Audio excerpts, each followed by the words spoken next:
বেশ কিছুদিন ধরেই আমার জল ভরা সন্দেশ খেতে ইচ্ছে করছিল, তাই ভাবলাম চলো বাড়িতেই বানিয়ে নিই। কিন্তু আমার কাছে আবার ছাঁচটা নেই, তো ছাঁচ ছাড়াই বানিয়ে নিই আজকে জল ভরা সন্দেশ। হাতের নাগালে পাওয়া মাত্র কয়েকটা জিনিস দিয়েই আজকে সন্দেশটা বানাবো। নিয়েছি গুড়, একটু টান টান করে বানিয়ে নিয়েছি, আর এখানে নিয়েছি কিশমিশ একটা চামচ আর একটা পেন, আর নিয়েছি ছানা। আমি এখানে 1 লিটার দুধে ছানা কেটে নিয়েছি। হাফ কাপ নিয়েছি নলেন গুড় বা খেজুরের গুড়।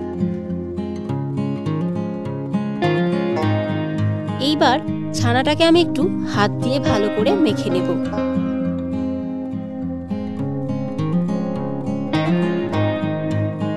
এইভাবে ছানাটাকে একটু হাত দিয়ে চিপে চিপে মেখে নিতে হবে, যাতে ছানাটার মধ্যে কোনো দানা না থাকে।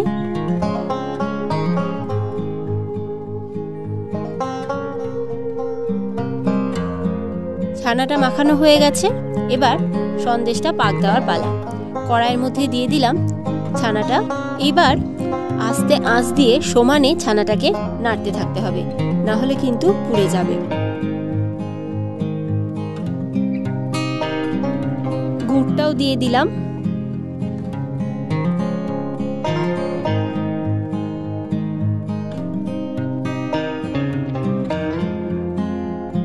ছানাটাকে কিন্তু সমানে নাড়তে থাকতে হবে, আমি বারবার বলছি, না হলে কিন্তু পুড়ে যাবে।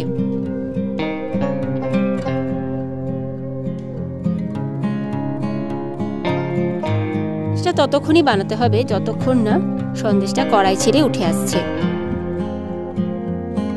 দেখো সন্দেশটা কিন্তু এবার কড়াই ছেড়ে দিচ্ছে। এবার আমি গ্যাসটাকে বন্ধ করে দেব। সন্দেশটা রেডি হয়ে গেছে। এইবার আমি সন্দেশটার ভিতরে জল ভরবো, যেহেতু জল ভরা সন্দেশ, তো জল তো আর ভরবো না, ভরবো খেজুরের গুড়ের রস। তো এইভাবে প্রথমে একটুখানি সন্দেশ নিয়ে নিলাম হাতে করে, এবার এইভাবে গোল করে নিচ্ছি। হাতে কিন্তু আমি প্রথমে ঘি নিয়ে নিয়েছি। যদি তোমাদের কারোর কাছে ছাঁচ থেকে থাকে তাহলে অবশ্যই এই সময় ছাঁচ দিয়েই বানিয়ে নিতে পারো, আর যদি না থাকে তাহলে আমার মতো করে বানিয়ে নিতে পারো। এবার সন্দেশের পিছন দিকটা থেকে একটু সন্দেশ আমি ভেঙে নিচ্ছি।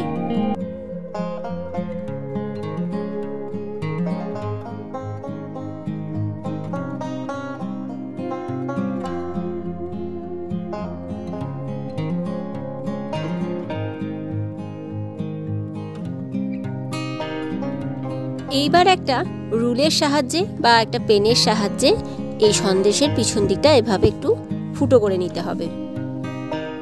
দেখো সন্দেশটার ভিতরে একটা সুন্দর ছিদ্র হয়ে গেছে।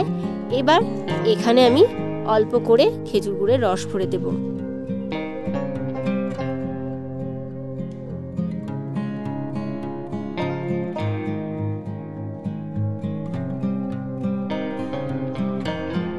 আর ভেঙে রাখা সন্দেশের টুকরোটা দিয়ে আবার মুখটাকে বন্ধ করে দেব।